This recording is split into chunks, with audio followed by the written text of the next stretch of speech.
Massive donation, largest ever given to an HBCU. It was $237 million, courtesy of Gregory Jerami and the Isaac Batterson VII Family Trust.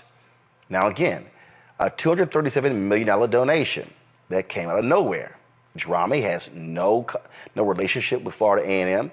He didn't graduate from there, had no family graduated from there. And so folks were shocked and stunned. This would take the endowment of Florida A&M to almost $400 million, making it the third largest endowment behind Howard University as well as Spelman. Well, after this was the case, people were asking, who is this guy?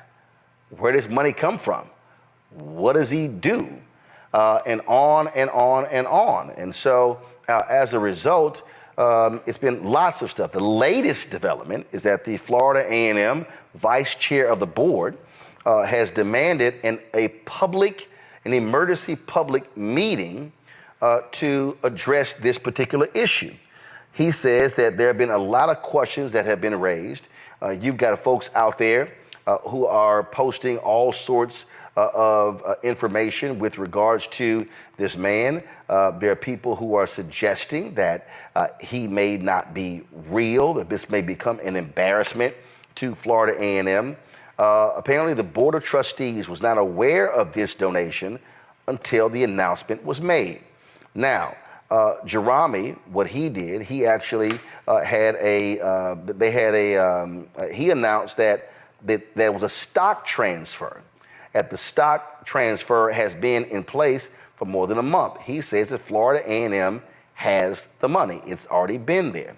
And so that was one of the things that he said. Now, Florida A&M, as a result of the concerns that have been raised by a number of people, the Florida A&M board, they actually released, the communication department released, the Florida A&M communication staff released this statement. Florida A&M University is still extremely excited about Mr. Gregory Jerami's historic announcement yesterday, the Isaac Batterson Family Seventh Trust. We are fully aware of the skepticism that sometimes comes with such a large gift. As expected, some individuals in the public are and will continue researching Mr. Jerami. Please know that FAMU has done its due diligence when it comes to this matter. Additionally, Mr. Jerami has and continues to do his own due diligence on things that have been and are happening at FAMU. While a non-disclosure agreement we signed prevents us from disclosing many details, as was reported on May 4th, Mr. Jerami transferred $237,750,000 worth of stocks into our account last month. Mr. Jerami's $237,750 stock transfer was received in the same manner in which we have accepted all other stocks donated to the university through the FAMU Foundation, Inc. As with any non-cash gift received, such as cryptocurrency, real estate, and stocks, it will be converted to cash and recorded appropriately.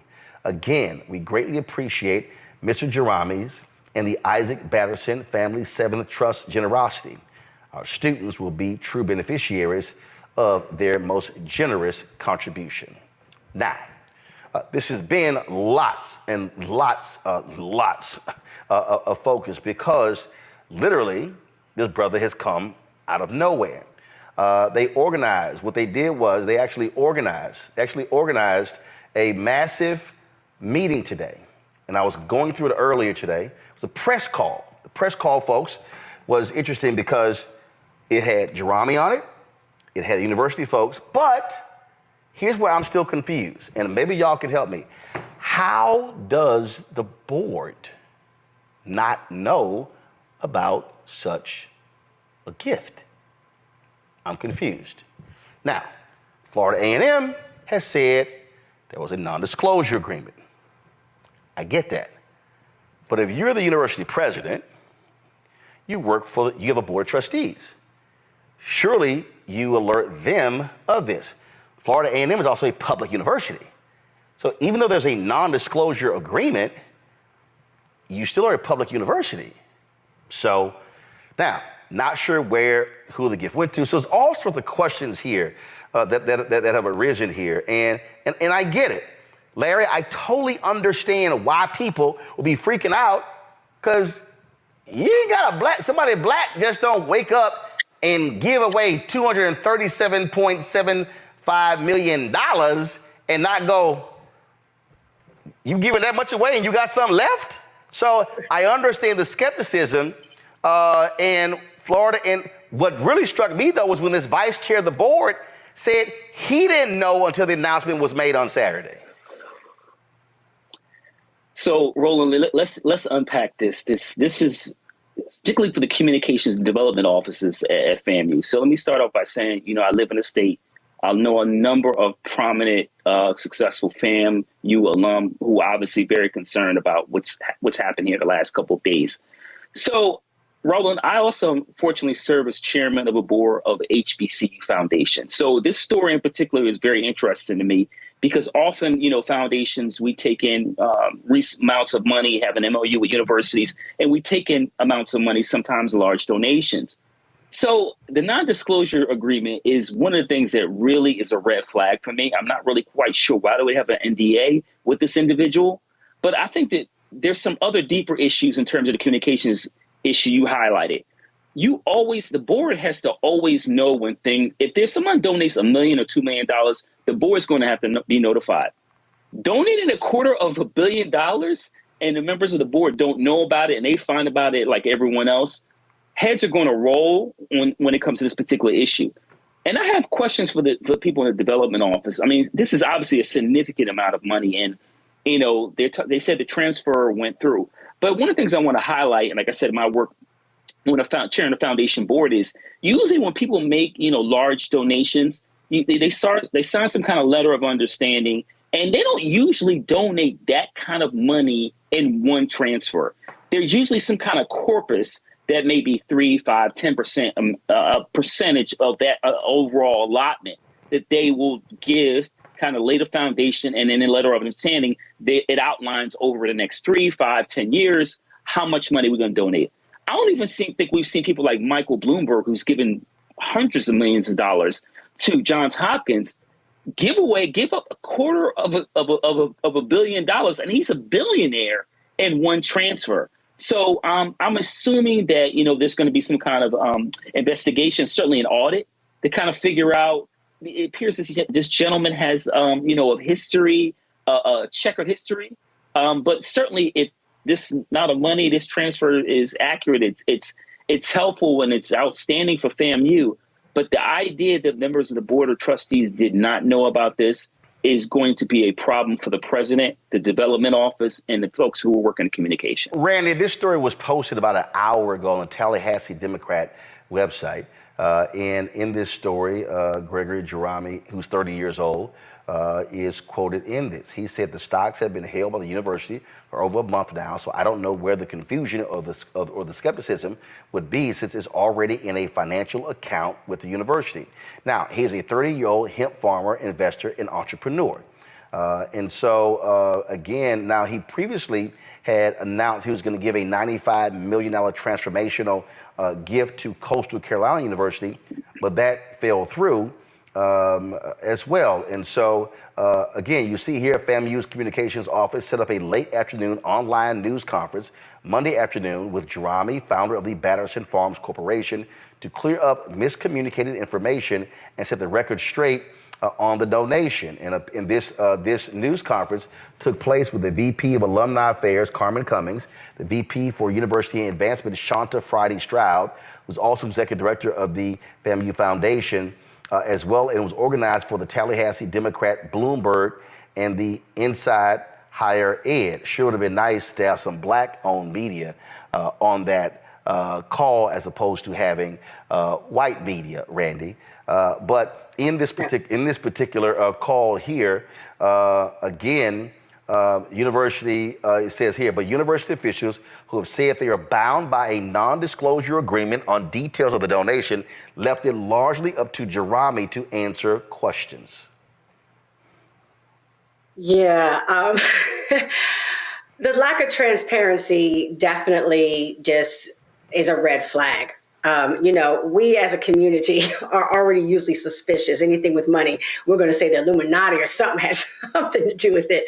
But when you have a young man who's only 30 years old, given $250 million to a university, no one has ever heard of him, it's kind of suspect. I don't understand how a decision is made at an HBCU or any high institution of higher learning without the board of trustees being involved in that.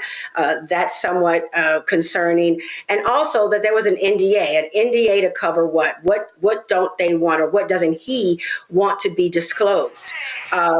And of course, the last two, he tried to give donations to 2 other universities and the deal fell through. So I understand people's concerns. Of course, as a strong proponent of HBCUs and a graduate of one, I am praying that it is absolutely legit and FAMU gets many blessings from the money, but I understand the concern. Yeah, it's real. So the bottom line is people are raising the issues. And so, again, go back to the Tallahassee Democrat story. By Tuesday afternoon, the vice chair of Florida A&M's University Board of Trustees was calling on FAMU President Larry Robinson and Board Chair Christian Harper to convene a public emergency meeting for the university community to learn more about this donation. So we'll see what happens next. But again, I'm like you. People are asking, okay, it's stocks. What kind of stocks? In what companies? Is it legit? So listen, a lot of questions, and so we certainly will wait to see what happens next. Fanbase is pioneering a new era of social media for the creator economy. This next generation social media app with over 600,000 users is raising $17 million, and now is your chance to invest. For details on how to invest, visit startengine.com/fanbase or scan the QR code. Another way we're giving you the freedom to be you without limits.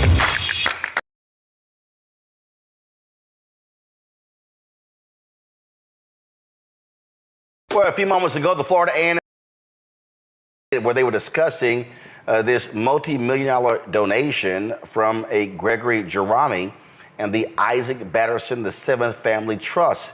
The check presentation took place this weekend, where he also was the commencement speaker. It is the largest donation given to Florida A&M and certainly one of the largest to an HBCU in history. The board had an emergency meeting today because there have been so many questions surrounding this particular gift. This here was the video Florida A&M released on social media about this donation. Turn the audio up, please.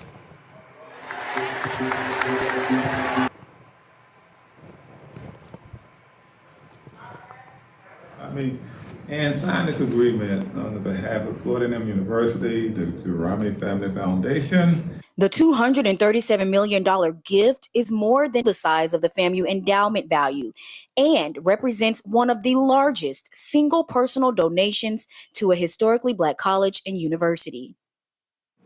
To be able to give back to HBCU at this level is important to me. To be able to choose, for our foundation, to be able to choose a university where our legacy will continue and will be the most impactful for generations and generations to come. That is the most important thing to our foundation and us. President Dr. Larry Robinson says this donation will have a far-reaching impact on the academics and the athletics programs at Florida A&M University. Well, we are extremely grateful and ecstatic about this game-changing donation to Florida A&M University. Jerami is the founder of Batterson Farms Corporation and a champion of sustainable agriculture and biodegradable hemp products in Texas. For Florida A&M University, I'm Giovanni Hampton. All right, folks. Well, after that news came out, it took everyone by surprise. So folks began to ask themselves the question, who is this guy? Who is Gregory Jerami? Well, Jarrell Blakely penned an op-ed in Education Newsflash called "For the Love of Money, Has FAMU Been Fooled?" He's been posting a number of different things on social media about Gregory Jerami, and these are questions that, frankly, were not answered in today's board meeting. Jeremy joins us from Indianapolis. So glad to have joins from Indianapolis. So Jarrell, I listened to about an hour of the board meeting. I had to go live on the show. And so I'm listening to this conversation, and they had the company on that handles investments for Florida A&M, and they were talking about paperwork, things along those lines. So basically, those guys did not vet any of this. And so then I had to jump off right when they had the official on talking about the vetting process and how this Jerami reached out to them, how they began to have conversations with him. He wanted to make a donation to the school. After the Spelman donation was announced, $100 million, they said, well, he wanted to increase his offer. Then they began to talk about this courtship. So basically, let's just, for everybody who doesn't understand, FAMU has not gotten any money. There's actually no money. So this $237 million number that people are hearing, this number, is not a real number. What he has given them is stock certificates in this privately held company where he has assigned the value of these stocks to be $237 million. And what they did was, so he assigned, if I'm correct, a $15.85 price per share, and he's given Florida A&M University 15 million shares in this company. But it's a private company. So the reality is, it's not a publicly traded company right now. So until there's an IPO, or until someone privately buys this company, Florida A&M ain't got no money from this guy, right? Did you hear the same thing that I heard? First, Brother Roland, thank you for having me on here. I'm really honored to be on here to discuss this very important issue. Today's foundation board meeting at FAMU was a disgrace.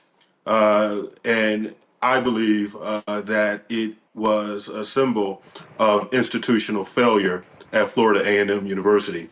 What we learned today was that the trust contains several million shares of worthless stock. There is no value to Batterson Farms. It doesn't have any land. It doesn't have all of the necessary licenses. It doesn't have any employees. It doesn't have any revenue that would allow it to be evaluated anywhere near $100 million evaluation. And so today's meeting was disturbing, to say the least. The fact that Florida A&M allowed this man to basically con them into accepting worthless shares led the president and leadership to not share this with their board, either the foundation board or the university board, because of a NDA is quite frankly preposterous. For FAMU to basically share that they received a worthless gift, I mean, right. It means nothing. I mean, it's completely. I mean, this just for everybody who's watching. Okay, I own this company. I own Black Star Network 100%. It's a private company. If I right now, I could say, I'm going to gift Texas Southern University, I'm going to gift Paul Quinn College 15 million shares of stock in the Black Star Network. Now, even though I have an actual company, I've got employees, I've got revenue, I can then say, and this is listening to the call, I could say, I am assigning a value of this stock of $15.85 a share. I can just do it on my own. No one, because what happens is, unless there's an IPO, then you can call it whatever you want to call it. That's what this guy has done. Well, so let me actually. And then, Jarrell, when I was listening, here's what I never heard, and I was waiting on it. Did FAMU leadership ever visit this guy's company? Did they ever visit his office? Did they ever confirm how many employees he has? Go to my iPad. Tallahassee Democrat has this story. Woman listed as co-CEO with FAMU donor says she never worked for him. Kimberly Abbott, who formerly served on the city council in Birmingham, has known Jerami for years, long before the 30-year-old was celebrated for his donation. In an operation that Jerami himself says employs only a few full-time administrators in a workforce of 7,000 contract employees, Abbott was listed as co-CEO and vice chair of Batterson Farms Corporation, where Jerami is CEO. When asked if she worked at Batterson Farms, Abbott said, "I never did." Jarrell, that's called massive red flag. So here's the thing, Brother Roland. They didn't even have to visit these places. They could have merely Googled. So when I heard about this sort of gift on Saturday, I just Googled. It took me about 10, 15 minutes to realize that this was a complete hoax. I don't understand how it took me 10 minutes to figure out that this was a hoax. And it took FAMU months of 6 months. They claim it was a vetting process that lasted 6 months. It took me 15 minutes to realize that this was completely a hoax, which is why I was able to write an op-ed so quickly, because it was apparent. And so the fact of the matter is, this is embarrassing, and I feel really bad for a number of reasons. Number one, the students. Those students who graduated from Florida A&M University worked really hard to graduate, and the fact that they had to hear from this flim-flam artist is actually shocking. I can remember my commencement address speaker. I graduated from Howard University, and we had some really, really esteemed individuals to give the commencement address. The fact that a university like FAMU did not do their due diligence and allowed this man to con them. Listen, president of, what's that? Well, but for the people who are on the call, here's what's even crazy. They're on the call, they're discussing the donation. I thought I heard this correct, maybe correct me if I'm wrong, where they said some questions came up and they still let them speak. I was listening going, whoa, did I just hear that? They literally said some questions arose, but the president made the decision, yes, let's move forward with him as commencement speaker. I was like... So let me say this. So let me say this. FAMU deserves better. The fact that this happened is an institutional failure of massive proportions. The fact that this man was vetted or wasn't vetted, and they allowed him to speak is just outrageous. And so, it took me just a few moments to realize that this gentleman was a fraud and a hoax. And so I don't understand how you had an entire university infrastructure. I was listening to the vice president of advancement and the head of the foundation, who actually mentioned that she didn't actually even Google this gentleman, or she didn't do any due diligence. When you look at, it was very easy to figure out that this guy was not kosher. When you look at what he did at Coastal Carolina University, they could literally pick up the phone and call the advancement office to say, hey, what's the deal with someone who is giving this large amount to FAMU? And so overall, I just want to say FAMU deserves so much more. And for folks who think that I'm picking on FAMU, I'm a Howard graduate. If this happened at Howard, I would do the exact same thing. I just think that it speaks to a culture at FAMU's leadership that allows themselves to be conned when they literally could have spent 15 minutes or 10 minutes and realized this was not to be. I mean, let's be clear. So, you pulled us up. First of all, the guy just created a website. I mean, if you do a search, it is as if this guy's a ghost. But when you pull stuff up, and I'm just sort of shaking my head, going, what in the hell were the FAMU folks doing? And of course, the president now says they're putting this thing, on ice. But I'm still I'm still trying to understand some basic things. What does he have a real business? Have you seen it? Have you been to the offices? No. He supposedly is, the stocks are in hydroponic and agriculture business. Have you seen any of it? Has anybody with Florida A&M physically said, yes, we visited his corporate office, we saw the farms, we met with workers? On that, everything I heard in that call, nobody ever said that. When I got off after about an hour, did you hear anybody say that? No. So that is what's actually outrageous. The fact of the matter is you have an advancements office. You have a president. And the fact that the president did not let the board know is malfeasance of a highest level. I can tell you that it's incompetence. And I'll just say this, FAMU deserves better. The fact that an esteemed university that was led by so many great people has fallen to these sort of levels is really a shame. The class of 2024 had a very difficult time.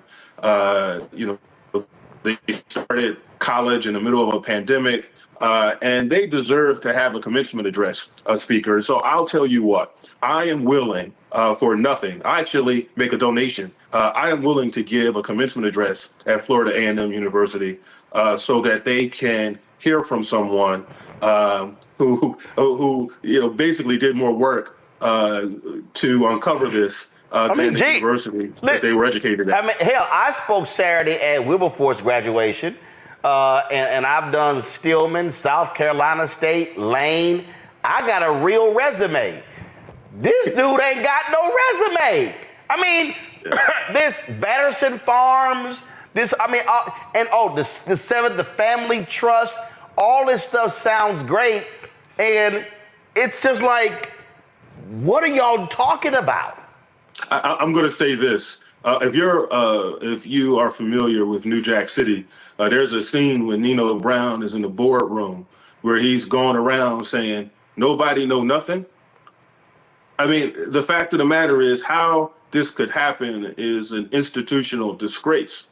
And I'm not picking on FAMU. The fact of the matter is it doesn't take a PhD in nuclear chemistry like the president of the university has to figure this out. It took me 15 minutes. And I can tell you that I appreciate some of the phone calls that I've gotten from the Rattler Nation thanking me for this. But I can also say that I was a little disturbed by some of the social media venom from some rattlers who... Oh, man, they were dogging you, bro. Mind your... First of all, listen, let's just be real frank. Let's be like, where'd you go to college? I went to Howard University. Okay, all right. So you went to HBCU. Listen, I went to Texas A&M. And HBCU folk are protective about their individual school and HBCUs as opposed to, let's deal with the truth. And there were people who were attacking you, they were attacking others, as opposed to finding out the truth. And you've been posting a number of different stuff like, is this the house he live in?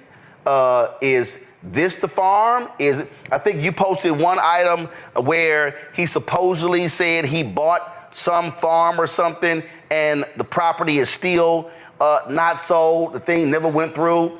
I saw one story where he reached out to the University of Texas and they basically laughed at his ass. He called the University of Texas to try to give some money, and the University of Texas essentially laughed at him and hung up. But he's supposedly based in Texas. Bruh, come on. Yeah, I mean, listen, I'll just reiterate. FAMU deserves better.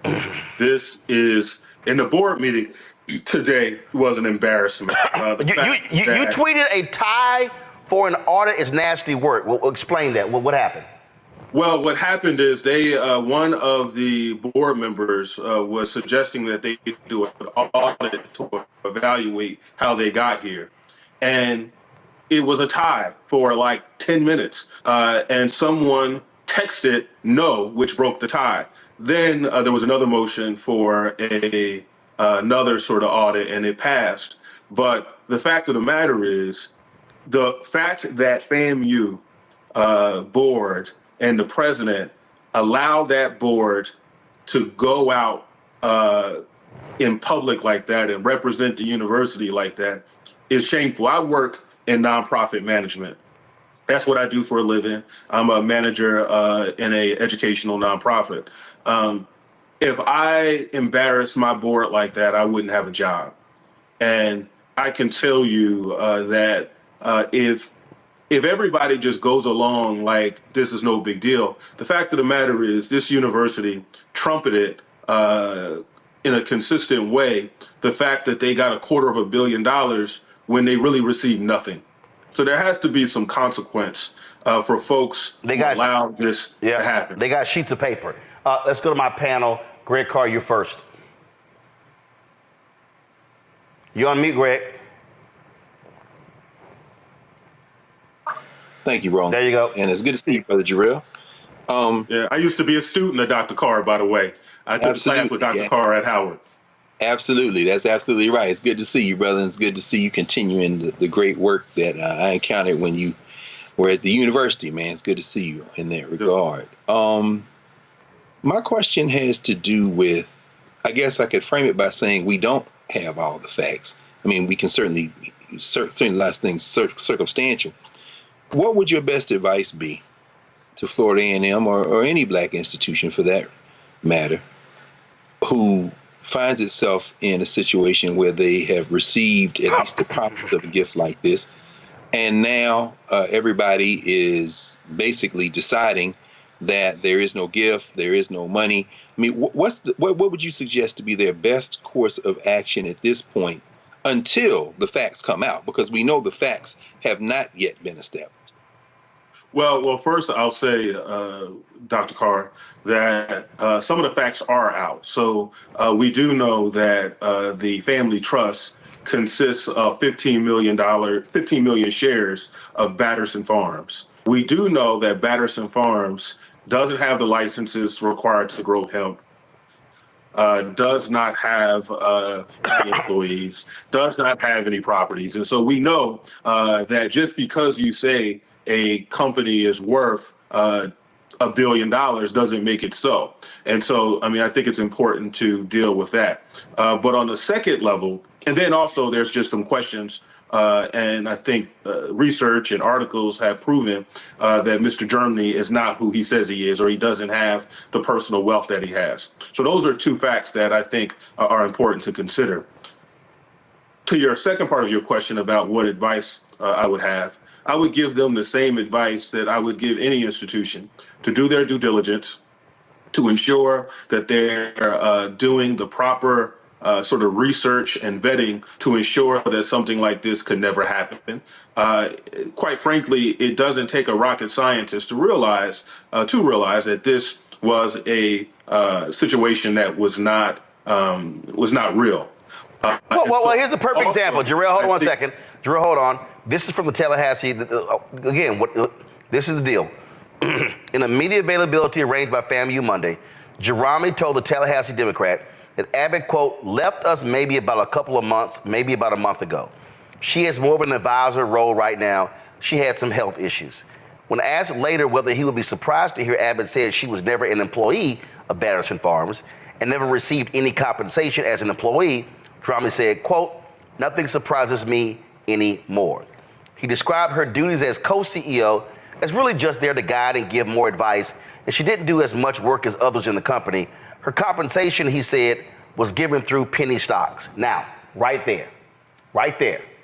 So what people need to understand, Jarrell, when we talk about penny stocks, first of all, penny stocks are publicly traded companies.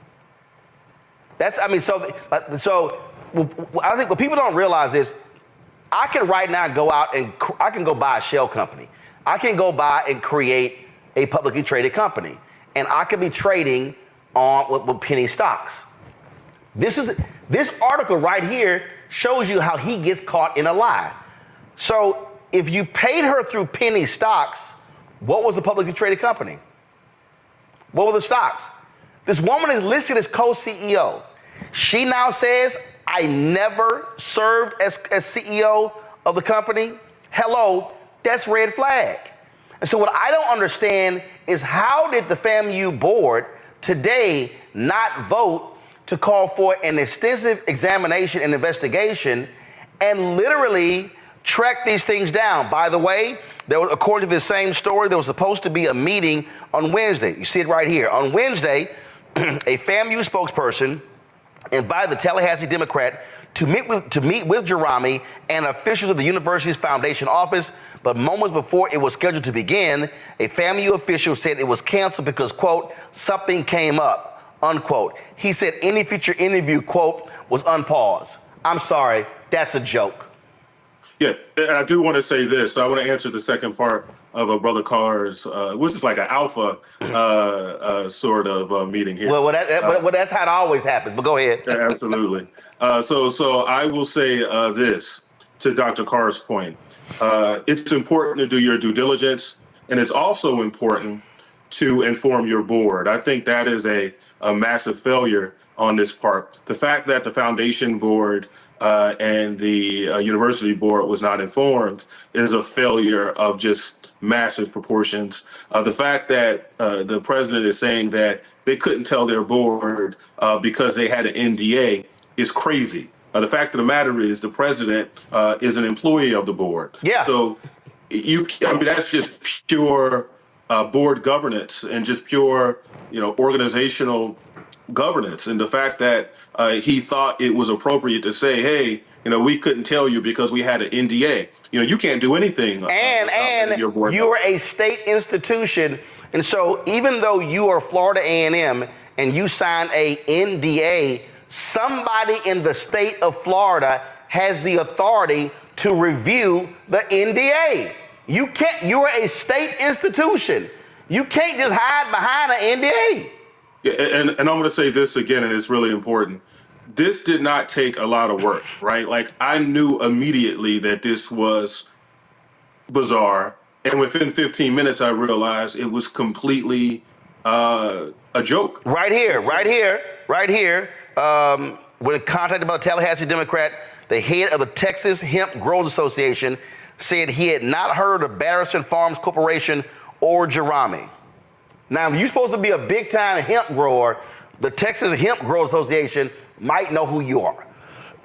So let me say this. I think Jerami has some challenges that I hope he gets help for. I don't necessarily blame Jerami because it's obvious that he needs help. Right. Who I do blame is the university that allowed themselves to be a pawn. Yep. The fact that they didn't do their due diligence and allowed this man to give a commencement address. That, for me, speaks to massive institutional failures that has to change. FAMU deserves better. And not only that, you don't deserve this. Not only that, Kim Godwin, who at the time was the president of ABC News, was out the next day, sent 2 camera crews to the graduation to cover it. So, Reese, go. Mr. Blakely, thank you for being here. I think it's strange that FAMU did less due diligence than Risa Tisa did in Who the F Did I Marry on TikTok. But thanks to and part of your voice around this has brought attention to a very bizarre and strange scam, it appears.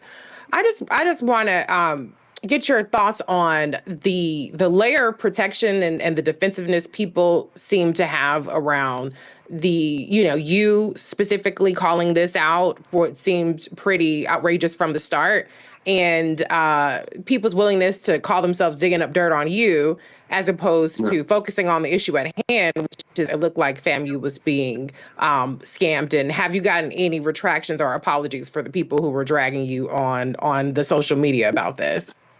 Well, I'll just say that people are kind of quiet. I haven't really heard anything recently since the board meeting because it turns out I was 100% right.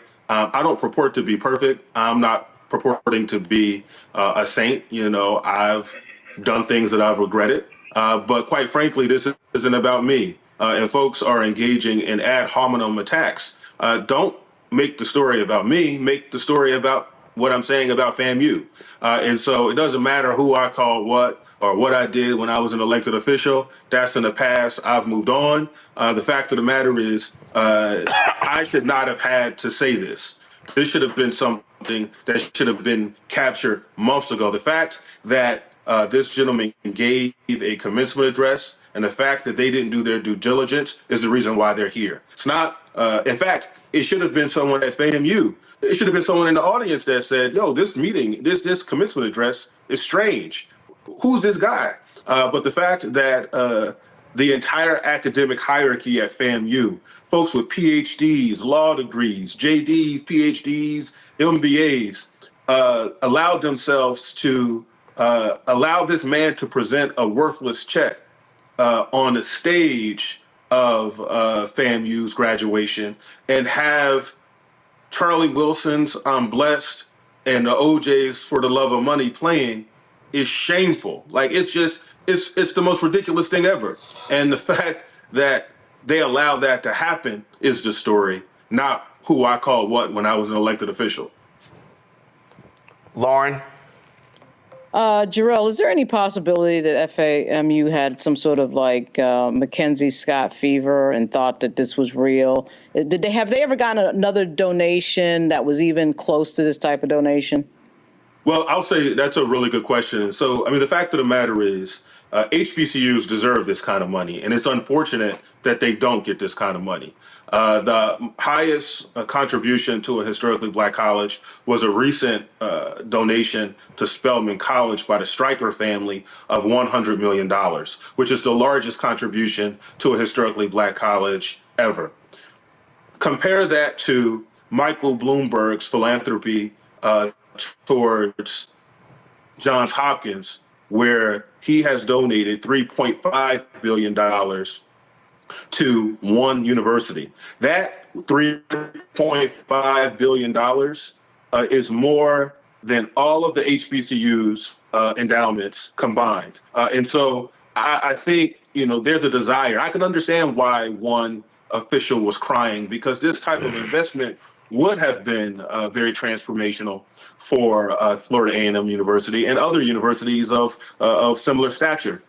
However, just because we want something to be true doesn't mean that it is. And it's incumbent upon the people who are paid to represent the university and to do their due diligence to do the right thing. And so I know that, for example, these types of investments just don't fall from the sky. For example, the Stryker endowment that was given to the Spelman College, that Stryker has been on the board for 30 years, and they have given countless money before that $100 million donation. And so for FAMU to think that someone was going to basically walk off the street and say, hey, I'm going to give you $250 million, particularly when that person has no track record, you never heard of them before, speaks to a level of gullibility that is actually breathtaking and really, really shameful. If I was a board member next week when the full board convenes, I'd be wanting some answers. And if I didn't get any legitimate answers, I'd be telling folks, we'll send your box in the mail, you know, go home and do something else with your career. This is a very big deal. The fact of the matter is, this is an institutional failure of huge proportions, and multiple people failed the university and failed the students by not doing their due diligence. So let me say this here again. What was said on the call today, which was stunning, was that this guy called out of the blue. He just called the office one day saying, I want to make a gift. And they begin to have different conversations about different gifts. And you heard Jarrell mention the $100 million to Spelman. On the call, on the Zoom call today, they said that after the Spelman College donation was announced, Jerami came back and said, I want to increase my gift to exceed the Spelman donation. And they went, yay! This is absolutely insane. Lauren? No, I didn't have anything else. Thanks. Well, Jarrell, so what? So this was the foundation meeting today. What's next week? An actual Board of Trustees meeting?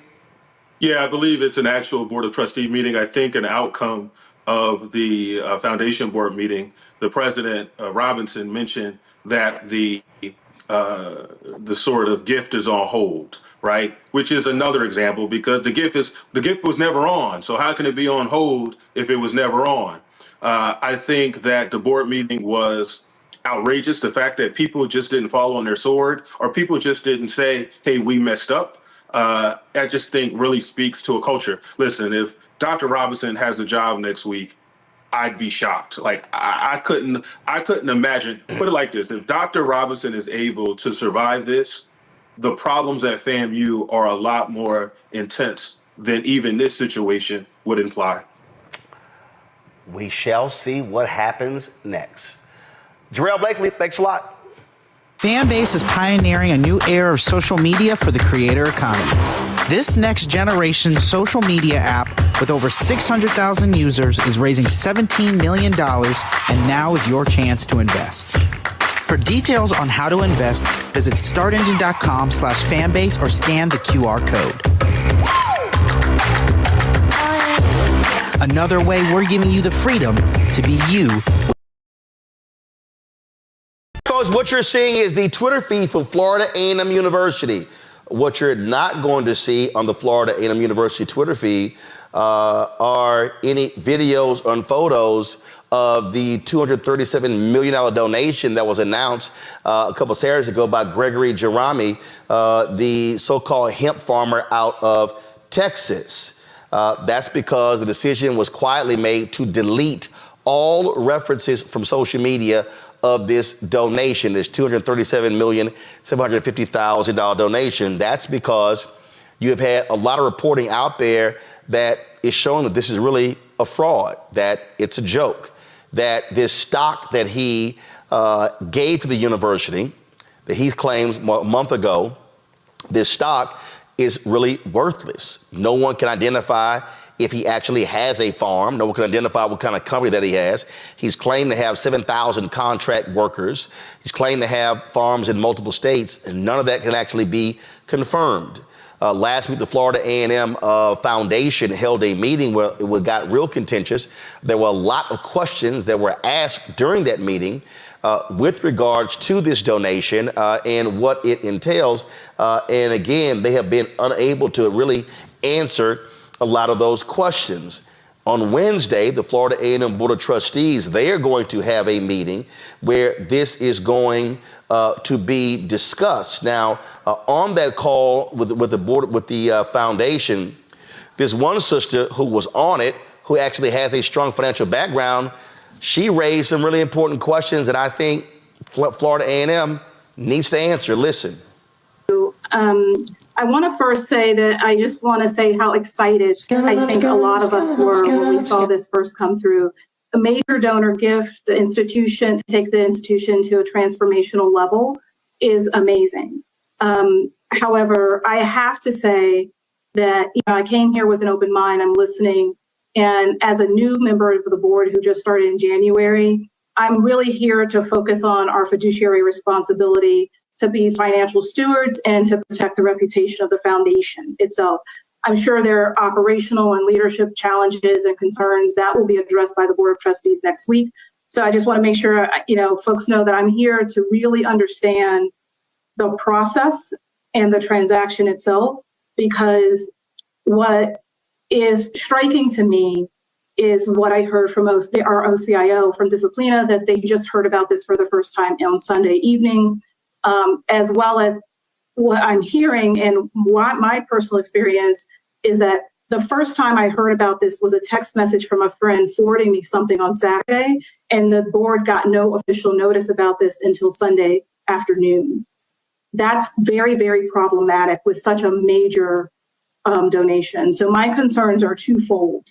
One is about the overall process and financial controls, how staff is able to do 9-figure level on behalf of the foundation board without the foundation board knowing about it, signing contracts, etc. So how did we get this far without knowledge of the transaction or the donor by the OCIO or the board?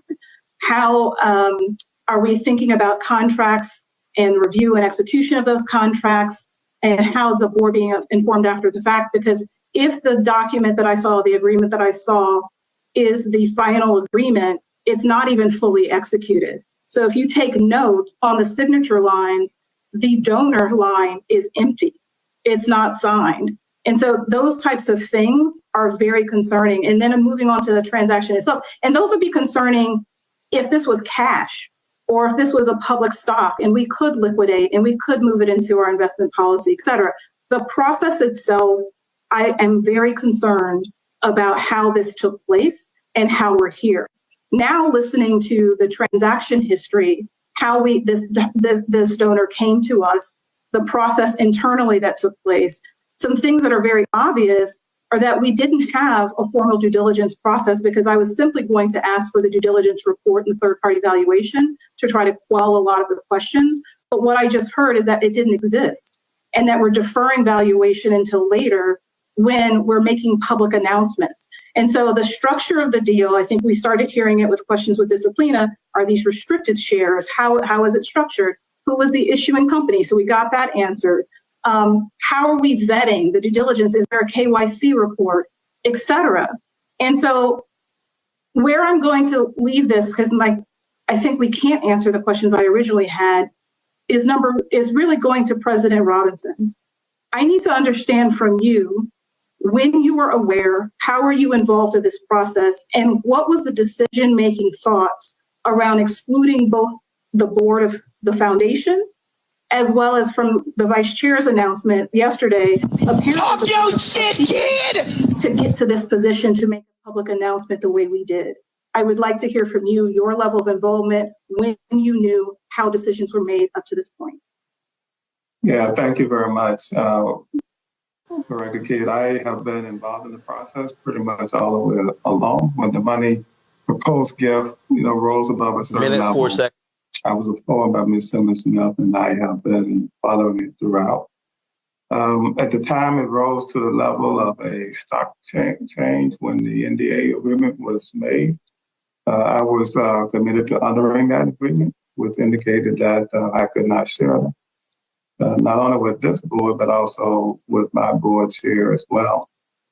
She was made aware of this event, of this activity on Saturday, like so many other people were. And so I was compelled by the NDA agreement not to violate that for the potential of losing what we thought was a great opportunity at the time.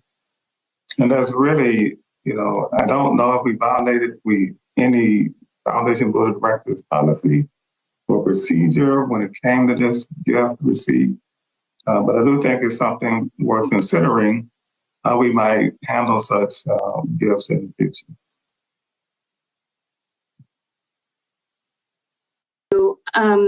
I want to first say that I just want to say how excited I think a lot of us were when we saw. All right, so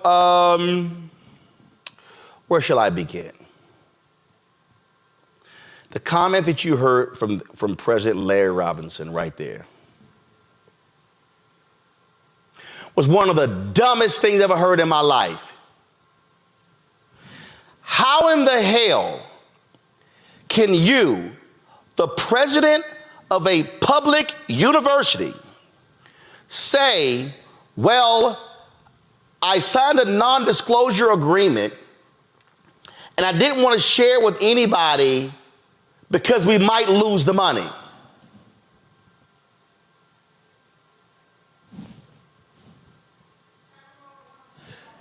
You are the president of a public institution.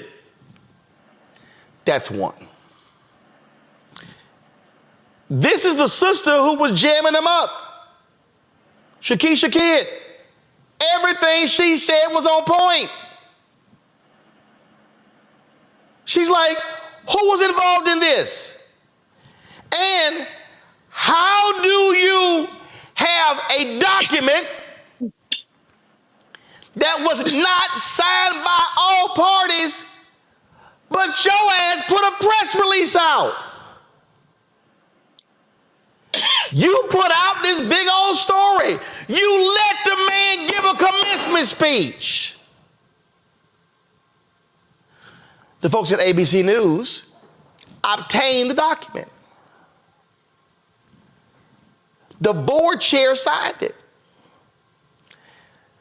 They pulled a video that was on their Instagram page of the president signing it. Jerami signed it, but there were two signatures. There was one for the trust representative and one for Jerami. The trust line was empty.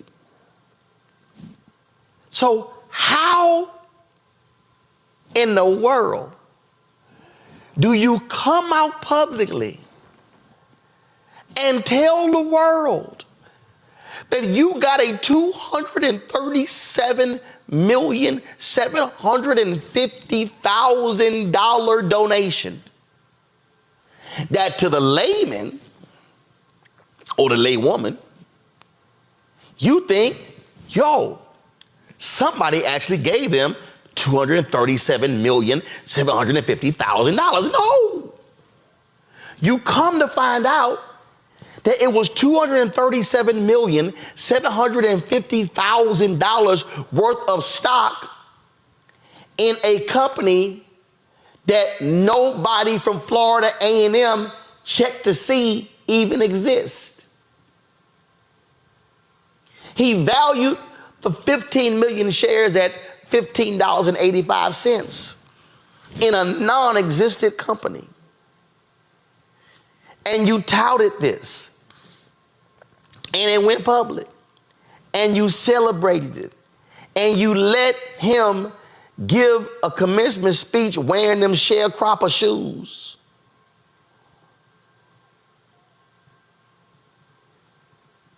And all of a sudden, y'all look like the biggest fools in America.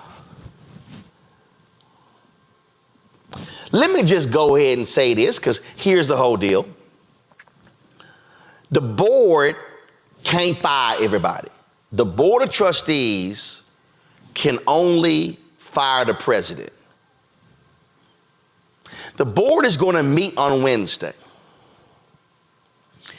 If it is absolutely true that the board chair of Florida A&M Board of Trustees, if the board chair of Florida A&M Board of Trustees was aware of this gift, and if the board chair signed this document with the Isaac Batterson Family 7th Trust, if that is the case, the board chair needs to be replaced. If the board chair is replaced, President Larry Robinson needs to be fired. And after a new president is named, the new president should fire every single Florida A&M individual who was involved over the last 6 months in any meetings and the vetting of this individual.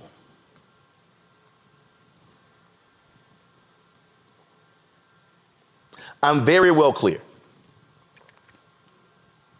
in terms of what needs to happen here. Because if you're the president of the university and you do not tell your board, tell your foundation, tell anybody about any of this, that's crazy. The ABC affiliate there, this is what they said.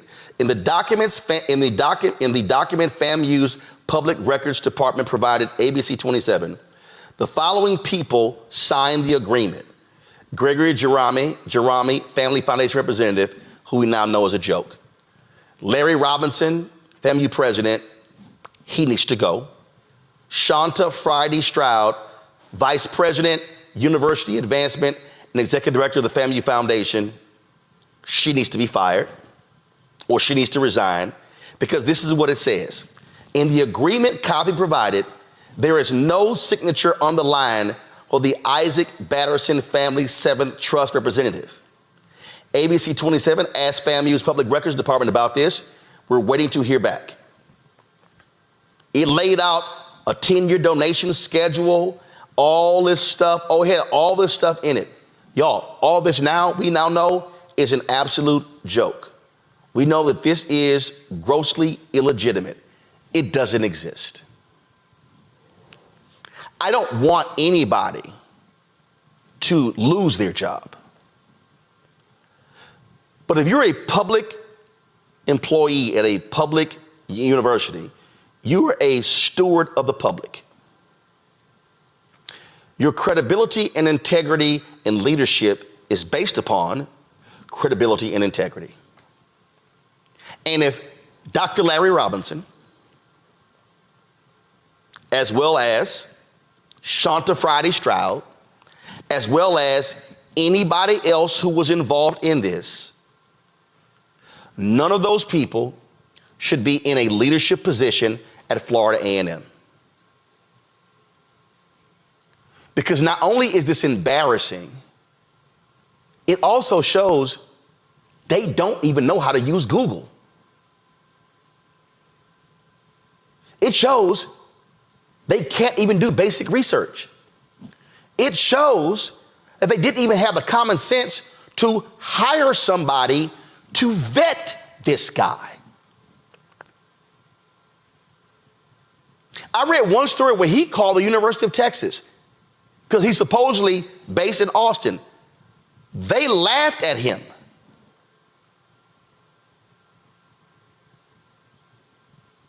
You publicly announce a deal that wasn't even fully executed.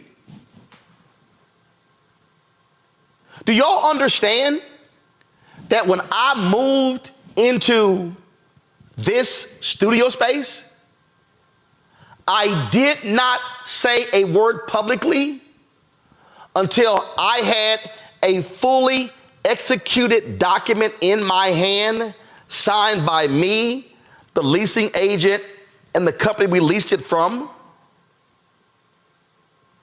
I've never bought a vehicle. When we got the Mobile, I didn't tell anybody what we bought until I had the title in my hand. This is basic as hell. So you literally have two cameras from ABC News, because the then president, Kim Godden, is a Florida A&M graduate. You had two network cameras present, and you happily announced a $237 million donation from a crank. How can anybody at Florida A&M, faculty, staff, student, alumni, state officials, trust anybody in leadership with making right decisions if you could not figure out this dude was a complete fraud? And if Wednesday, if the Florida A&M Board of Trustees, when they have their meeting, if the board chair says, I was aware of this through and through, gotta go. Gotta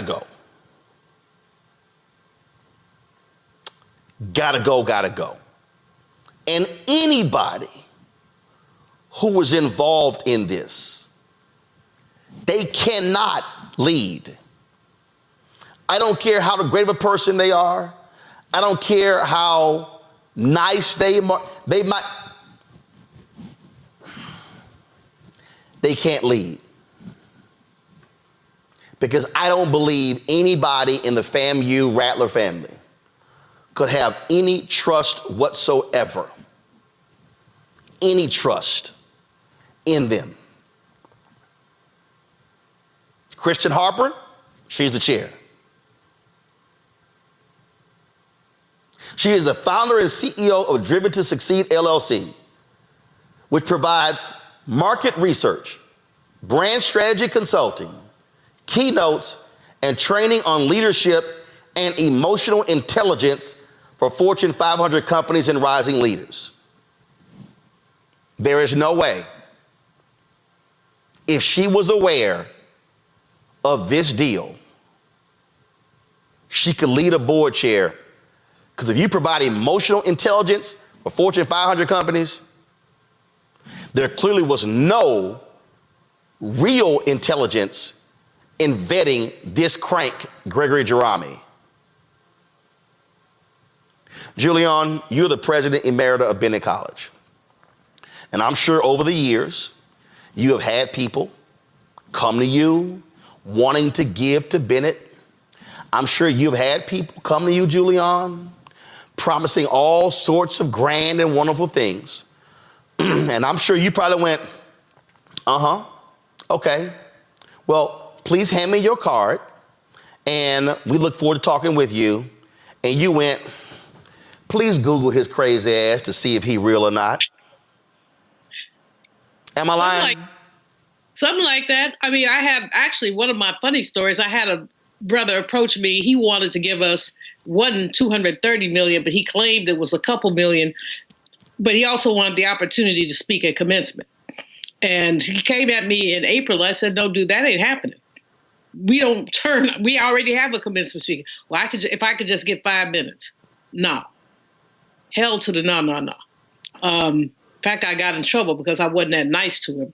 But, and I guess I could have smiled, but it was BS. And then what he didn't have what he said he had. But why would I let him speak at my commencement?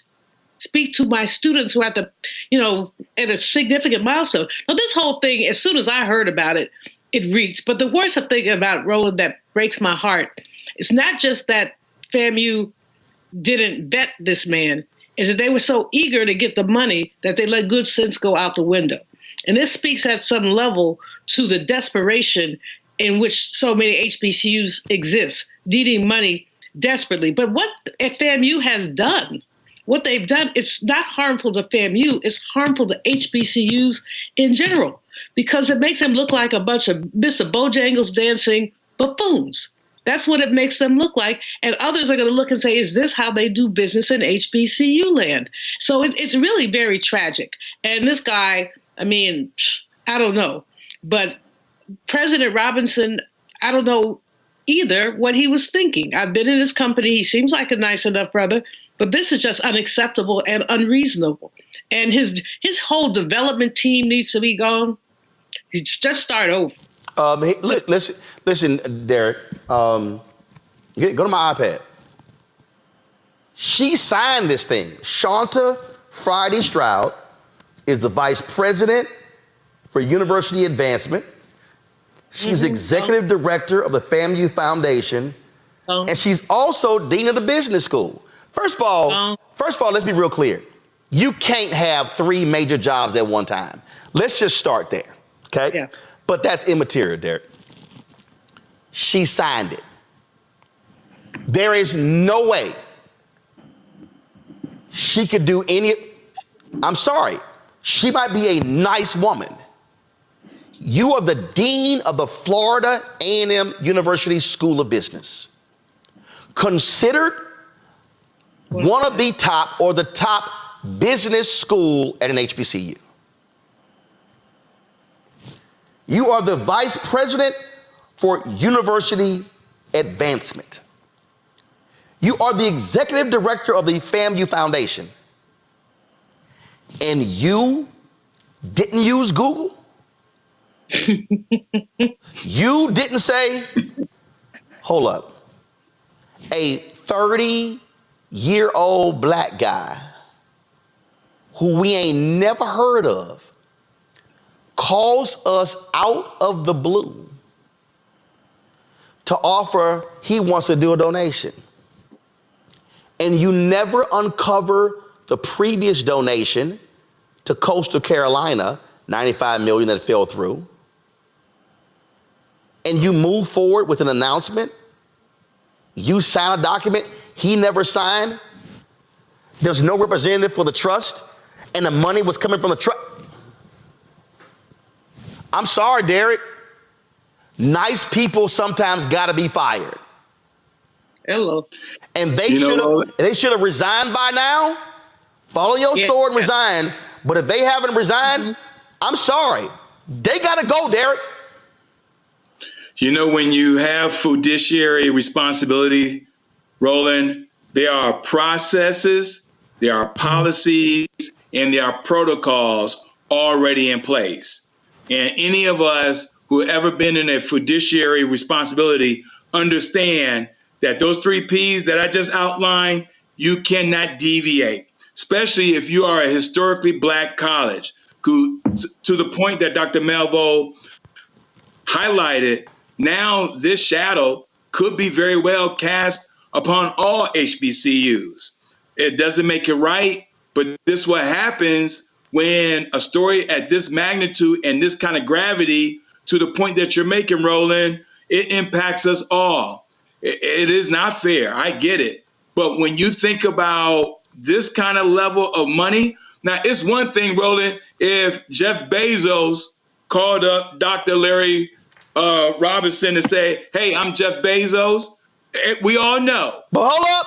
If Jeff Bezos calls you on the phone, say, dog, FaceTime me so I can know it's your ass. That's exactly right. Because even if it's Jeff Bezos, Roland, we will still take Jeff Bezos through the process and make sure the protocols and all the requirements of the policies are in place. And guess what? And even if Jeff Bezos was sitting right there and we signed the documents and then I went, hold up, dog, you didn't sign.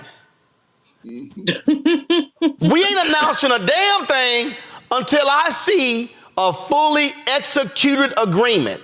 And any line that's empty is not a fully executed an agreement. And I'm firing the Florida A&M General Counsel. Because Renita, the Florida A&M General Counsel should have said, hold up. I got the president. I got the FAMU Foundation and Gregory. There's a line missing. There's a line for the representative of the foundation. This is not a fully executed document. We are not going to publicly announce this until all parties have signed the document. I'm sorry. They got to go, Renita.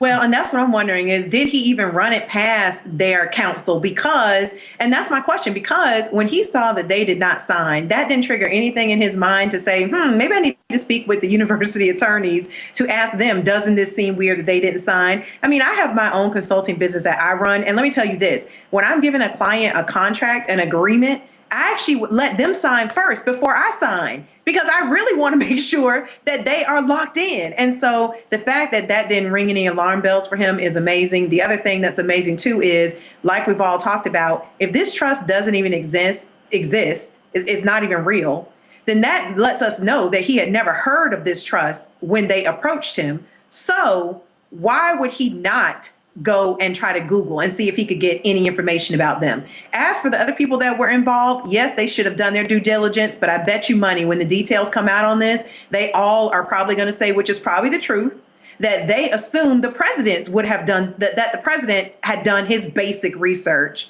as it relates to this agreement. I bet you that's what they will say, is that they probably could not imagine a situation where the president had not done the research, because that's what anybody would do.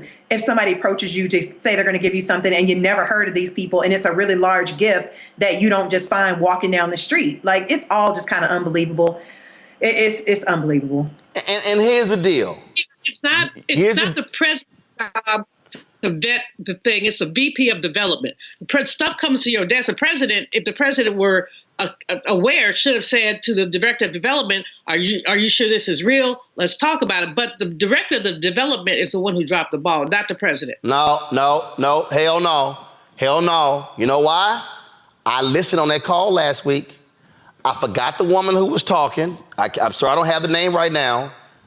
But on the call, I can't use the precise words, but she said on the call that some skeptical things came forward. I forgot the precise language, but she mentioned that that there was something that came up, and she said President Robinson said move ahead with him giving the commencement address. That part. Okay. You're right. I was listening to the I listened to the call about an hour before I came and did the show. I forgot the precise language. I'm paraphrasing. He made the call. And here's the other deal. FAMU, they've now taken the stuff down from social media. This ain't down. People got pictures. Hold on, no, this would not, come on, Anthony, go back. This will never go down. This is President Larry Robinson introducing Gregory Jerami at the 2024 May commencement at Florida A&M. And now every single graduate in the 2024 class for the rest of their lives are going to have to deal with the reality that a fraudster was their commencement speaker, and their university did not have enough common sense to properly vet this man and look at his background. And matter of fact, turn the audio up. Grown locally by Patterson and local farmers.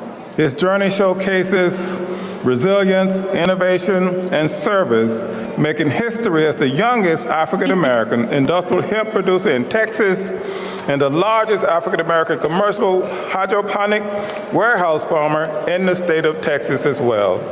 Ladies and gentlemen, please give a warm Rattler welcome to our speaker, Mr. Gregory Jerami.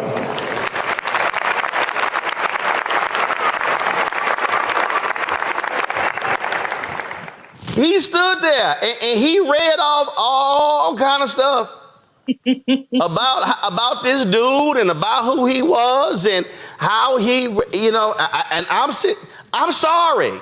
That matter of fact, this is how it started.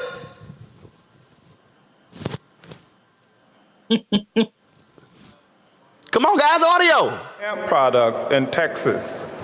Mr. Jerami overcame early adversity to become a prominent figure in the industrial hemp industry and a pioneer in producing and selling high-quality hemp seeds. He was born in 1993 with opioid addiction and other health complications. When he was 2.5 years old, he was adopted by his foster mother, whose love and support helped him to overcome his physical challenges. With his determination and guidance from mentors like former Arlington, Texas Mayor Robert Nance Clark Jr. and a Merrill Lynch banker, Mr. Jerami honed his sense of civic duty and financial skills. He transformed a small lawn care business into a prosperous property management venture, then delved into investment, consulting, recognizing opportunities in southern farming. In 2021, he formed Patterson Farms, a San Antonio, Texas-based hydroponic farming and hemp plastic industry that aims to produce bioplastics and fresh organic products year-round, grown locally by Patterson and local farmers. His journey showcases resilience, innovation, and service, making history as the youngest African-American industrial hemp producer in Texas and the largest African-American commercial hydroponic warehouse farmer in the state of Texas. Julian, if you're going to stand up there and read all of that stuff about his background, don't you think somebody should have said, is all of this stuff verified? Where did you get it from? Somebody should have. There should have been somebody in his office, a speechwriter, somebody, the communications person, somebody who would have looked at this. I mean, it seems quite far-fetched and fantastic. And so somebody just as a matter of course. But we could go all the way back to the basics. How come nobody Googled the dude? Just Google, put his name in there. Because I never heard it. I don't think any of us have heard of this foundation or this farm that he has. It's just common sense. I mean, I Googled somebody before I have coffee with him. Just because I'm nosy. I want to know what's up. So, I mean, no, it is really a disgrace on FAMU, and it's a great disgrace on HBCUs.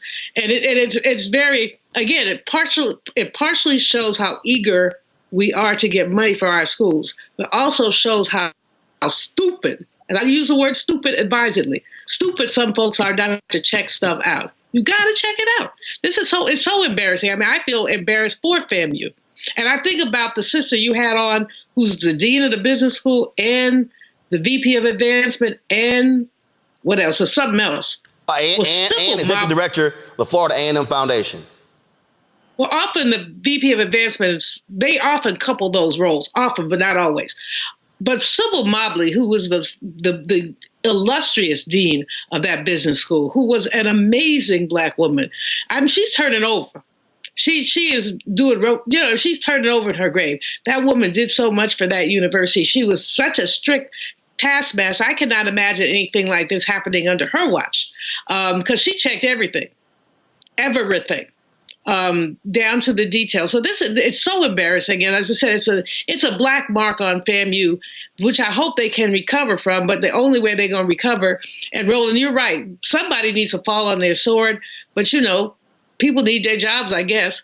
But this is one where I screwed up. I'm out of here. That's one of those. Yeah, I just simply, come on. I mean, they organized a call with media. Y'all go to the Tallahassee Democratic story. During Monday's call, Jerome explained how his journey of building up his wealth over time started with a landscaping and property management business that he owned before selling it in 2016. He then launched an investment company called Batterson Southeast Capital Group from 2007 to 2020 before shifting to hydroponic farming of plants with Batterson Farms Corporation, which was established in 2021. Y'all, here's what's crazy. In April 2023, Texas-based TV station KAMC reported that Jerome, said to be the youngest African-American hemp producer in Texas, bought 114 acres of land with 7 warehouses with the goal of hiring 600 people and building the largest commercial hydroponic site in West Texas. Jerome said he currently has only a few full-time administrative employees, but about 7,000 indirect and contract employees that he expects to grow to a little bit over 10,000 by the end of the year. He said he has about 2,500 plants per acre, but he declined to share his annual revenue or net worth. Here's, again, this is real basic for me, and I said this last week, Renita, Derek, and Julian. If I'm Florida A&M and somebody trying to give me $237 million in stocks, we're gonna have a meeting at your offices. Mm-hmm. We're gonna fly out to meet with you. Mm-hmm. I need to see your company. I need to see, oh, that land, he brought a TV crew with him. That land is still available. He never bought it. Mm-hmm. This is what I'm talking about. And in this same article, the Texas Hemp Organization, the largest, I gotta find it in here. I forgot the guy's name, but the guys with the largest, he represents. So if you are the most prominent black hemp producer and you own all this here, how is it that the group that actually oversees all Texas hemp farmers ain't never heard of you?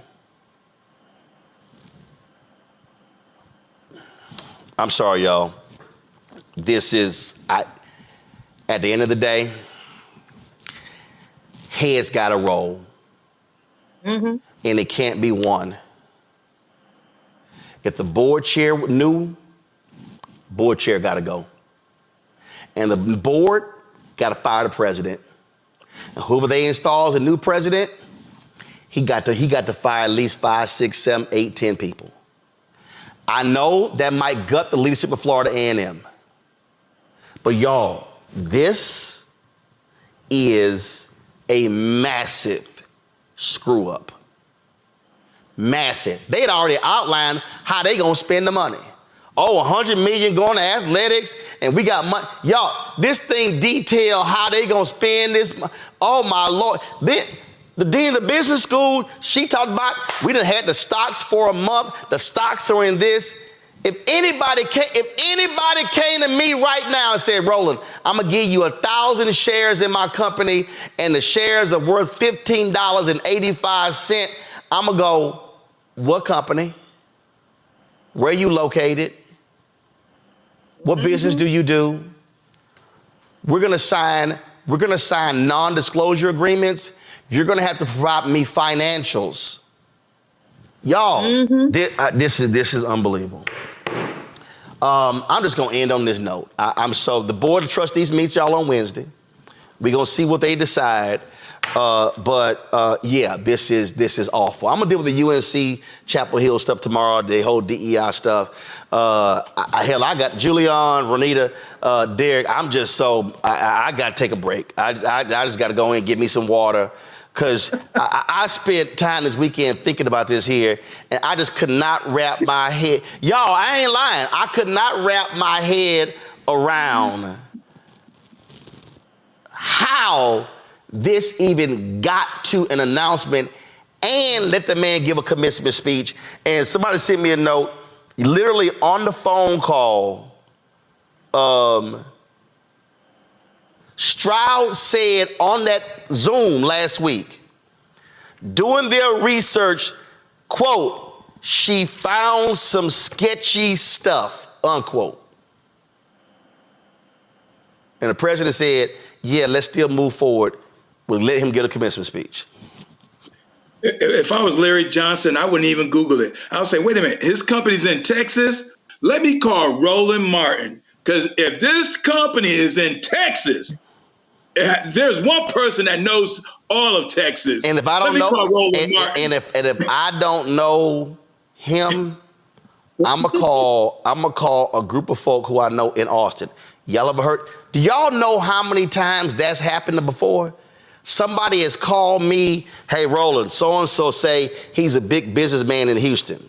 I ain't never heard of him. Let me call some folk. Hey man, ain't nobody heard of this dude in Houston. Nobody. Right. Buyer beware. That happens all the time. You know what, Roland?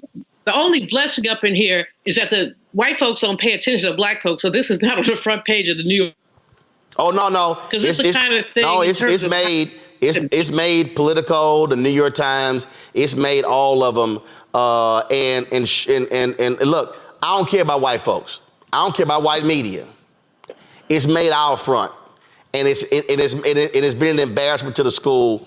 I can't trust you making a decision down the road if you couldn't sniff out this fraud. And this was an easy one to sniff out. This wasn't even hard. He ain't got no real business. Imagine if you got a real company.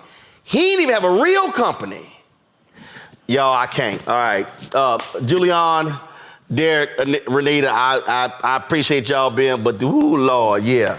I got to go. Thank y'all being on the show. Fanbase is pioneering a new era of social media for the creator economy. This next generation social media app with over 600,000 users is raising $17 million, and now is your chance to invest. For details on how to invest, visit startengine.com/fanbase or scan the QR code. Another way we're giving you the freedom to be you without limits. Ain't nobody going to jail at Florida A&M, but I still don't understand what they're doing. So today the Board of Trustees had a meeting, y'all. Talk about this debacle, this $237 million fake-ass gift that came their way. And so what the board decided, first of all, during the meeting, it was about almost a 2-hour Zoom call, the president of the university, he apologized for what happened. Y'all got the apology? Play it, please. Board of Trustees will allow me to address you regarding the proposed gift from Mr. Gregory Jerami. Let me begin by stating that as president of Florida A&M University, I take full responsibility for this matter and the ensuing fallout.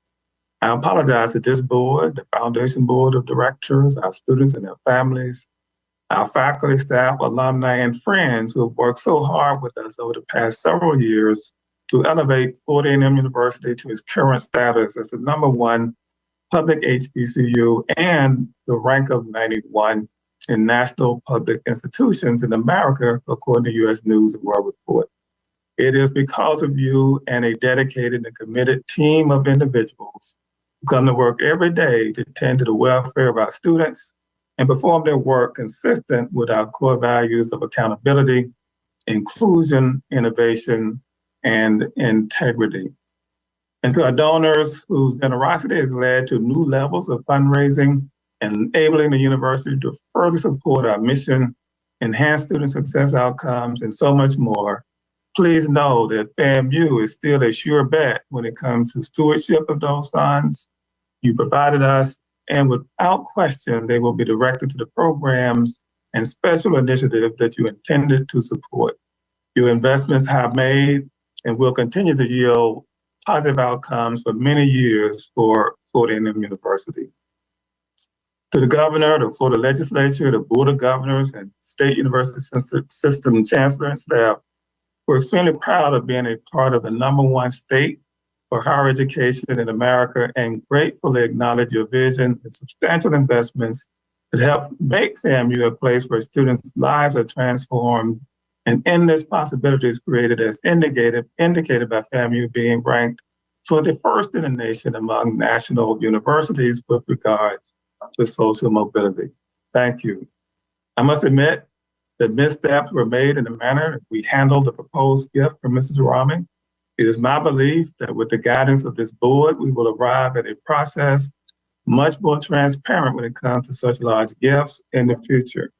I saw in this unprecedented gift the potential to serve our students and our athletic programs in ways unimaginable at that time. It would truly be transformational, I believe. I wanted it to be real and ignored some warning signs along the way. There was no personal gain, but the impact on our students and our university would have been extraordinary. However, last Wednesday, I received information suggesting that all was not what it appeared. I immediately contacted Chair Hopper and VP Dr. Friday Stroud and informed them that the engagement with Mr. Jarami should cease, and we all agreed. For the record, I must note that I did not inform Chair Hopper of the gift, nor did I inform Chair LeBou of the Foundation Board of Directors, the chair of the Foundation Board of Directors, prior to the commencement program on Saturday, May the 4th. I owe a sincere apology to Chair Hopper, who happened to be at commencement and was asked to pose for pictures with Mr. Jarami, not knowing about this whole event or affair. It was reported, by the way, in error, that she knew of the plans, that she did not. My oversight is in no way a reflection of her integrity and diligence. I was determined to honor a non-disclosure agreement that, if violated, I thought would jeopardize this transformational donation. The public announcement at commencement was premature at best, and I apologize to all who witnessed it and shared their joy and jubilation in the Lawson Center and in places through which the ceremony was streamed. In a gesture of good faith and accountability, Dr. Shante Friday Stroud, our Vice President for Advancement and the Executive Director of the Foundation, has decided to step down from her advancement role to focus on her duties at the School of Business and Industry. I've accepted her resignation, and I am thankful for her excellent work in boosting our fundraising to new heights. Her decision shows her dedication to transparency as we move forward. In the meantime, Dr. Donald Palm, our Executive Vice President and Chief Operating Officer, will serve as Interim Vice President for Advancement while discussions are underway as we speak with the Association of Governing Boards, AGBE, for a longer-term interim. We will then look at a new full-time dedicated Vice President of Advancement as we review our processes, working closely with this board and the FAMU Foundation Board of Directors. I thank all of you for your commitments to this institution. Our motto has long been excellence for caring, and we will continue to pursue excellence in all that we do here at Florida A&M University. Thank you, Madam Chair, members of the board. That concludes my remarks. So what the board then did was they voted to hire an outside group to get to the bottom of what happened in this whole thing. Okay, I'm sorry. This is completely dumb to me. First of all, there have been numerous news stories that have laid out that there were a limited number of people who were involved in this. Why do you need to hire an outside agency to spend money to produce a report to figure out what happened here? Hell, that's real damn easy. That's literally to sit here and say, President Robinson, when did you first get a phone call or contact from this Jerami individual? Okay, Stroud. Who else has been involved in this? Can you name all the people who were involved in this discussion? Oh, NDA.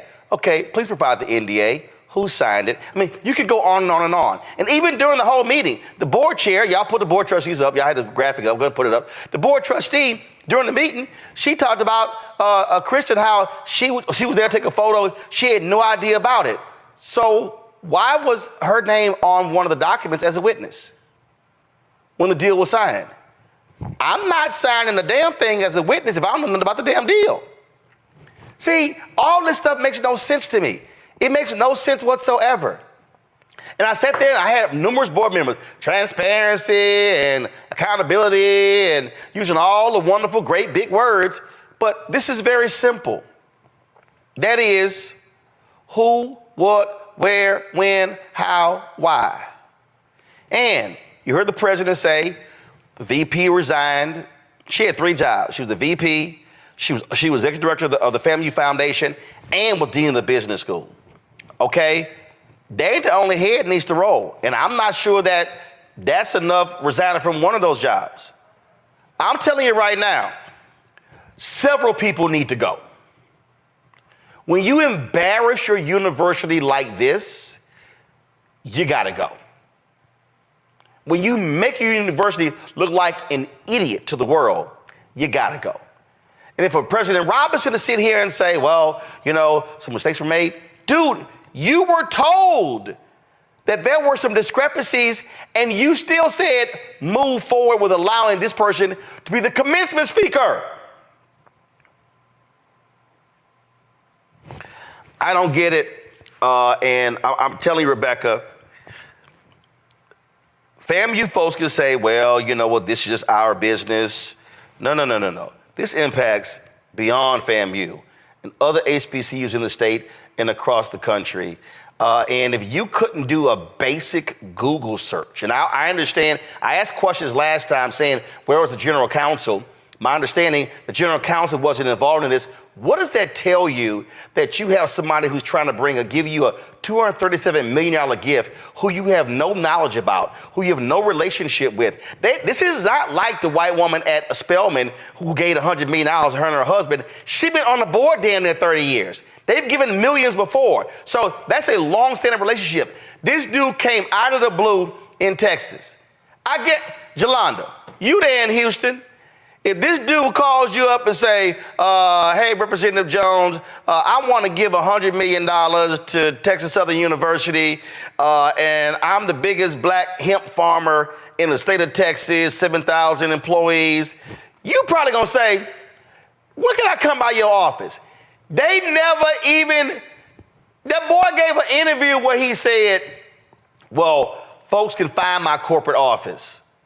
They didn't even know. If somebody come to you with so-called $237 million in stock, I'm going to need to see your operation. Oh, absolutely. They didn't even do that. They didn't even pull up when he tried to give $95 million to Coastal Carolina and the deal fell through. They didn't even do that. And it was out there. They could have Googled that shit. It's crazy to me. And well, let's hire an outside firm. So y'all gonna waste more money to do what people have already done in 15 minutes on Google? Jelana, go ahead with your comment. So this is what I'm saying. If somebody wants to give you that large a gift, which I believe would have been the largest gift to an HBCU, you've got to understand that you are representing all HBCUs, quite frankly. People are going to judge other HBCUs based on how you do this. So I'm going to call them in. I'm going to have my general counsel there, even though I happen to be a lawyer. You stupid if you're your own lawyer. I'm going to want to know the source of the funds. I want to know if you're a legitimate person, because people are going to scrutinize a gift of this size. They just are. And for the board not to know, or I don't know, did they know? Because Roland. No, board didn't know. Board had no idea. The foundation had no idea. The president said, I was abide by NDA. Yeah, just because you sign an NDA don't mean you don't talk to your bosses. And if you have an NDA, if there's a valid NDA, why did he bring it up at the commencement? Right? You got to ask those questions. And so I think it's a very bad look for HBCUs. And I agree with you, Roland. A bunch of heads need to roll. And because clearly there's a system in place at FAMU that doesn't know how to vet, I guess, legitimate donations or not. And we don't know that. So I hate that it happened. I hate it especially. It's sort of like when we realized that the DC shooter was black. We were like, damn, when we start shooting people like that, right? Because that's normally not what we do. If we get the opportunity to be the first of something with a donation like this, we need to make sure we have all the people in the room. How is the money going to be spent? How's it going to be allocated? How much do we get each year? Oh, no. They did all that. Here's the thing. They had this whole thing laid out how it's going to be spent over the 10 years. That ain't the problem. The man said, I'm going to give y'all $237,750,000 in stock in my company, and I'm valuing the 14 million shares at $15.85. First thing I'm saying is, where your company? I need to see it.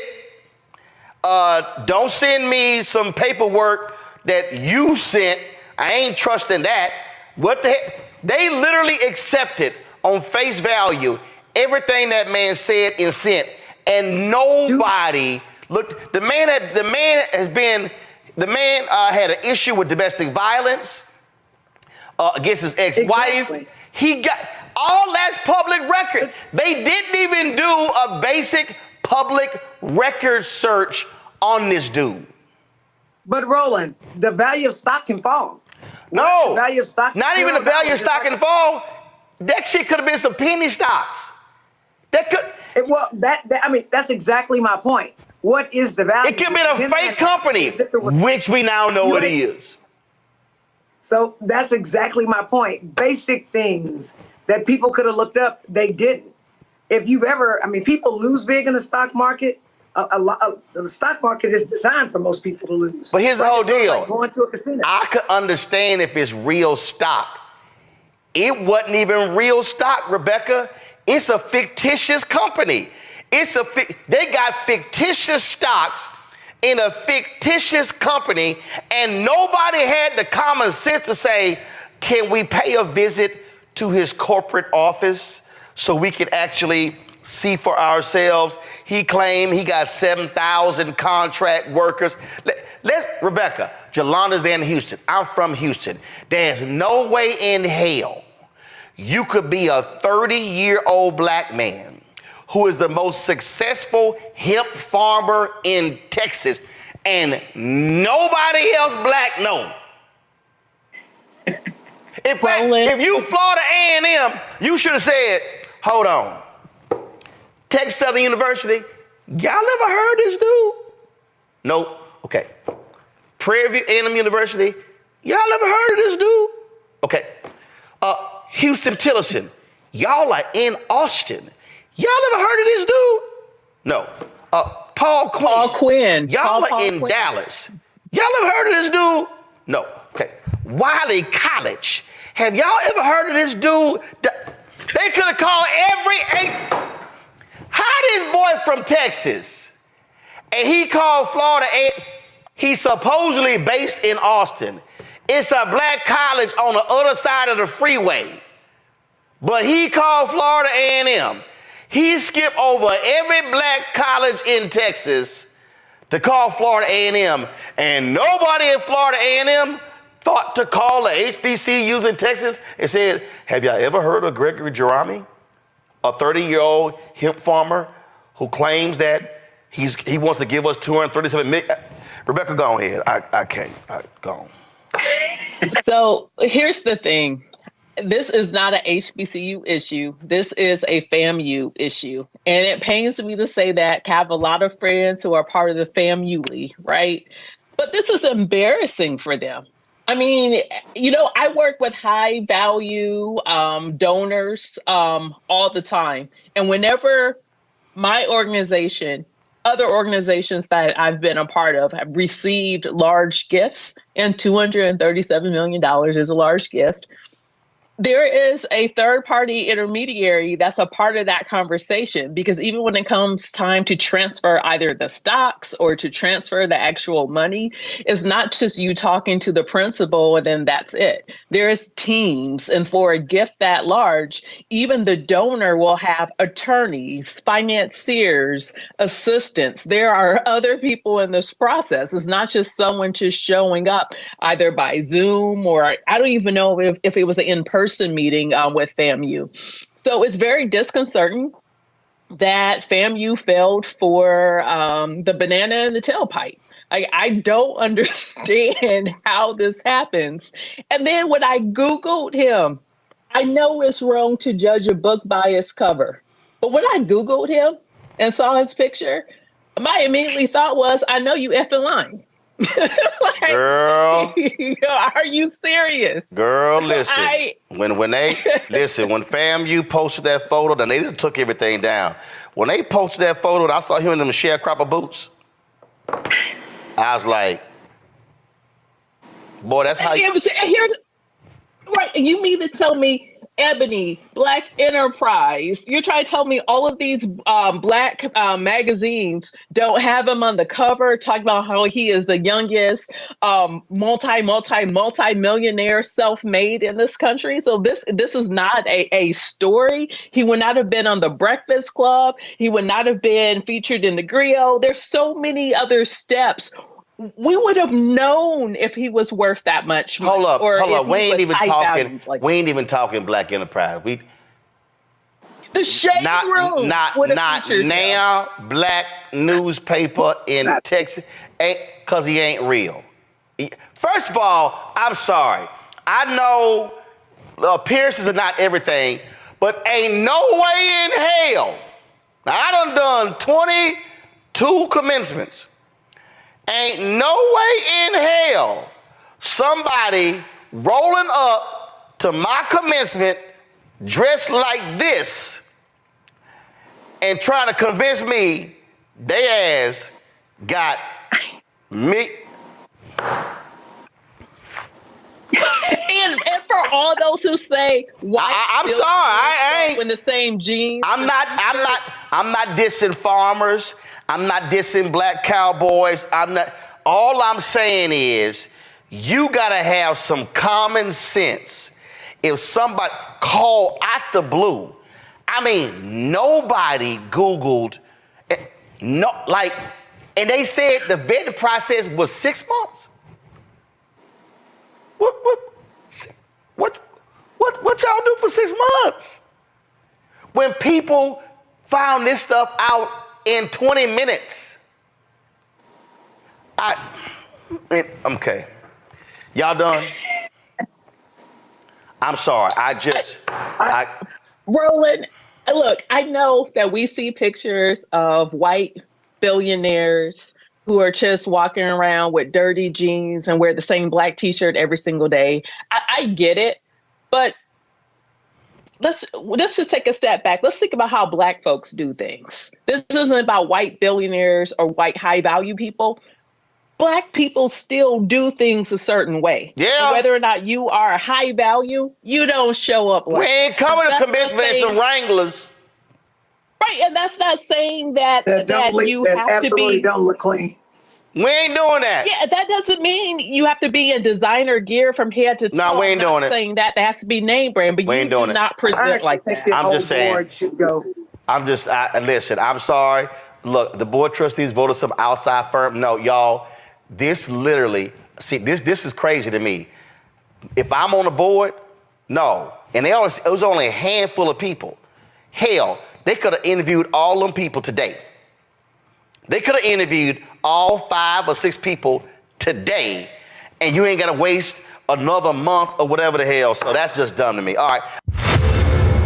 I wanted the people of Baltimore to hear it from me. I have done nothing wrong. Prosecutor for the people. But I see that what you are trying to do is destroy this black woman for doing her job. I have heard your calls for no justice, no peace. However, your peace is sincerely needed as I work to deliver justice on behalf of Freddie Gray.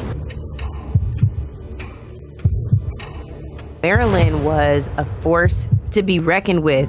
I was assuming this was all because of Freddie Gray, but it actually is much deeper than that. Baltimore's top prosecutor, a woman named Marilyn Mosby, was indicted yesterday in the Eastern District of Maryland for perjury. Couldn't help but think about Donald Trump. This is what you got to deal with when you are a black woman fighting for just causes in America. Yeah, but just take it on the police, period. She's stepping on their toes. They want to cross her out of the system so she can't stand up for the preacher. Reached in the pool and grabbed me and pulled me out. Imagine if this were you. You would want people to stand in your corner. I lost my car. I lost my job. I lost my marriage. And I almost lost my mind for a little while. It's just so much right now, Lord, and I'm just saying, why are you putting all of this on me? I'm about to break.